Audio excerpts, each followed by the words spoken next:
നമസ്കാരം, ഏവർക്കും info media കേരളത്തിലേക്ക് സ്വാഗതം. കേരളത്തിലെ എല്ലാ റേഷൻ കാർഡ് ഉടമകളും ഇപ്പോൾ ഏറ്റവും കൂടുതൽ കാത്തിരിക്കുന്ന വാർത്തയാണ് ഓണത്തോടനുബന്ധിച്ചുള്ള പ്രത്യേക റേഷൻ വിതരണവും ഓണക്കിറ്റും. ഓരോ വർഷവും ഓണം അടുത്തെത്തുമ്പോൾ ഓണക്കിറ്റ് ഉണ്ടാകുമോ? അധിക അരി ലഭിക്കുമോ? സപ്ലൈകോയിൽ വലിയ വിലക്കിഴിവുണ്ടാകുമോ? എന്നിങ്ങനെ നിരവധി ചോദ്യങ്ങളാണ് ഉയരുന്നത്. ഓണം കേരളത്തിലെ ഏറ്റവും വലിയ ആഘോഷമാണ്. സാധാരണയായി ഈ സമയത്ത് പൊതുവിതരണ സംവിധാനത്തിലൂടെയും സപ്ലൈകോയിലൂടെയും ജനങ്ങൾക്ക് ആശ്വാസം നൽകുന്ന വിവിധ നടപടികൾ സർക്കാർ സ്വീകരിക്കാറുണ്ട്. അതുകൊണ്ട് എല്ലാ റേഷൻ കാർഡ് ഉടമകളും ഇത്തവണയും വലിയ പ്രതീക്ഷയോടെ കാത്തിരിക്കുകയാണ്. എന്തൊക്കെയാണ് ഉണ്ടാവുക എല്ലാം വിശദമായി നോക്കുന്നതിന് മുൻപ് ചാനൽ ആദ്യമായി കാണുന്നവരാണെങ്കിൽ ചാനൽ സബ്സ്ക്രൈബ് ചെയ്യാനും ബെല്ലൈക്കൺ എനേബിൾ ചെയ്യാനും മറക്കരുത്. വീഡിയോ അവസാനം വരെ കാണുക. നിങ്ങൾക്ക് ആവശ്യമായ എല്ലാ കാര്യങ്ങളും വിവരങ്ങളും വിശദീകരിച്ചിട്ടുണ്ട്. സർക്കാർ ഉത്തരവ് പുറത്തിറങ്ങുമ്പോഴാണ് യഥാർത്ഥ അർഹത ലഭിക്കുന്ന സാധനങ്ങൾ, വിതരണം ആരംഭിക്കുന്ന തീയതി, കാർഡ് അടിസ്ഥാനമുള്ള ആനുകൂല്യങ്ങൾ എന്നിവ അറിയുക. മുൻവർഷങ്ങളിൽ ഓണത്തോടനുബന്ധിച്ച് പ്രത്യേക ഭക്ഷ്യവസ്തുക്കൾ സബ്സിഡി നിരക്കിൽ ലഭ്യമാക്കുകയും സപ്ലൈകോ ഔട്ട്ലെറ്റുകളിൽ ഓണം ഫെയറുകൾ സംഘടിപ്പിക്കുകയും ചെയ്തിരുന്നു. നിരവധി നിത്യോപയോഗ സാധനങ്ങൾ വിലക്കിഴിവിൽ വാങ്ങാനുള്ള അവസരവും ജനങ്ങൾക്ക് ലഭിച്ചിരുന്നു. അതുപോലെ ചില വർഷങ്ങളിൽ പ്രത്യേക ഓണക്കിറ്റുകളും വിതരണം ചെയ്തിരുന്നു. എന്നാൽ എല്ലാ വർഷവും ഒരേ രീതിയിലുള്ള കിറ്റോ ഒരേ എണ്ണത്തിലുള്ള സാധനങ്ങളോ ലഭിക്കണമെന്നില്ല. ഓരോ വർഷവും സർക്കാരിന്റെ തീരുമാനത്തിനനുസരിച്ചാണ് മാറ്റങ്ങൾ ഉണ്ടാകുന്നത്. അതുകൊണ്ട് എല്ലാം നമുക്ക് വന്ന ശേഷമേ അറിയാൻ കഴിയൂ.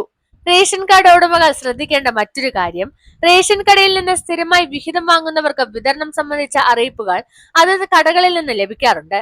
അതിനാൽ നിങ്ങളുടെ റേഷൻ കടയുമായി ബന്ധപ്പെടുന്നതും നല്ലതാണ്. സപ്ലൈകോ ഓണം ഫെയറുകൾ ആരംഭിക്കുന്ന സമയത്ത് അരി, പഞ്ചസാര, വെളിച്ചെണ്ണ, പരിപ്പ്, മസാലപ്പൊടികൾ തുടങ്ങി നിരവധി സാധനങ്ങൾക്ക് സബ്സിഡി ലഭിക്കാറുണ്ട്. എന്നാൽ ഇത്തവണ ഏത് സാധനത്തിന് എത്ര വിലക്കിഴിവ് ലഭിക്കും എന്നത് സർക്കാർ പ്രഖ്യാപനത്തിന് ശേഷമേ വ്യക്തമാകൂ. ഓണക്കിറ്റ് വിതരണം സംബന്ധിച്ച നിരവധി അഭ്യൂഹങ്ങൾ പ്രചരിക്കുന്നുണ്ട്. ചിലർ എല്ലാ കാർഡുകാർക്കും ലഭിക്കുമെന്ന് പറയുന്നു, ചിലർ പ്രത്യേക വിഭാഗങ്ങൾക്ക് മാത്രമായിരിക്കുമെന്ന് പറയുന്നു. എന്നാൽ ഇതുവരെ ഔദ്യോഗിക ഉത്തരവ് പുറത്തിറങ്ങിയിട്ടില്ല.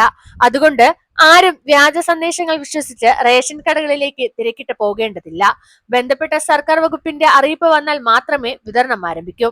ഇതിനിടെ സപ്ലൈകോ ഔട്ട്ലെറ്റുകളിൽ ഓണത്തിനുള്ള പ്രത്യേക സ്റ്റോക്ക് ഒരുക്കുന്നതിനുള്ള നടപടികൾ സാധാരണയായി ആരംഭിക്കാറുണ്ട്. ആവശ്യത്തിന് സാധനങ്ങൾ ലഭ്യമാക്കുക എന്നതാണ് ഇതിന്റെ ലക്ഷ്യം. ഓണക്കാലത്ത് വിപണിയിൽ വില വർദ്ധിക്കുന്നത് സാധാരണമാണ്. അതുകൊണ്ട് പൊതുജനങ്ങൾക്ക് ആശ്വാസം നൽകാൻ സർക്കാർ സബ്സിഡി പദ്ധതികൾ പ്രഖ്യാപിക്കാറുണ്ട്. ഇത്തവണയും സമാനമായ നടപടികൾ ഉണ്ടാകുമോ എന്നതാണ് എല്ലാവരും ഉറ്റുനോക്കുന്നത്. അറിയിപ്പ് വന്നാൽ അതിൽ പ്രധാനമായും വ്യക്തമാക്കുക ഏതെല്ലാം റേഷൻ കാർഡുകാർക്ക് പ്രത്യേക ആനുകൂല്യം ലഭിക്കും, വിതരണം ആരംഭിക്കുന്ന തീയതി, ഏതൊക്കെ സാധനങ്ങൾ ലഭിക്കും, സൗജന്യമാണോ സബ്സിഡി നിരക്കിലാണോ വിതരണം, സപ്ലൈകോ ഓണം ഫെയറുകളുടെ തീയതിയും ഓഫറുകളും. ഈ വിവരങ്ങൾ സർക്കാർ ഉത്തരവിലൂടെ മാത്രമേ അന്തിമമാകൂ. അതുകൊണ്ട് യൂട്യൂബിലോ വാട്സപ്പിലോ ഫേസ്ബുക്കിലോ കാണുന്ന എല്ലാ വിവരങ്ങളും ശരിയാകണമെന്ന് കരുതരുത്. ഔദ്യോഗിക പ്രഖ്യാപനമാണ് അവസാന വാക്ക്. ഞങ്ങളുടെ ഭാഗത്തു നിന്ന് ഔദ്യോഗിക ഉത്തരവ് പുറത്തിറങ്ങുന്ന നിമിഷം തന്നെ അതിന്റെ മുഴുവൻ വിശദാംശങ്ങളും ലളിതമായി നിങ്ങൾക്ക് എത്തിച്ചു തരുന്നതായിരിക്കും. നിങ്ങൾ റേഷൻ കാർഡ് ഉടമയാണെങ്കിൽ നിങ്ങളുടെ കാർഡിന്റെ വിവരങ്ങൾ കൃത്യമാണോ, റേഷൻ വാങ്ങുന്നതിൽ എന്തെങ്കിലും തടസ്സങ്ങളുണ്ടോ എന്നതും പരിശോധിക്കുന്നത് നല്ലതാണ്. ഓണവുമായി ബന്ധപ്പെട്ട എല്ലാ സർക്കാർ അറിയിപ്പുകളും വരുന്ന ദിവസങ്ങളിൽ തുടർച്ചയായി പ്രതീക്ഷിക്കാം. അതിനാൽ ഔദ്യോഗിക വിവരങ്ങൾ ശ്രദ്ധിക്കുക. ഇന്നത്തെ വീഡിയോയുടെ പ്രധാന സന്ദേശം ഇതാണ്. ഓണം 2026 പ്രത്യേക റേഷൻ വിതരണവും ഓണക്കിറ്റും സംബന്ധിച്ച അന്തിമ തീരുമാനം സർക്കാർ ഔദ്യോഗികമായി പ്രഖ്യാപിച്ച ശേഷമേ ഉറപ്പാക്കാനാകൂ.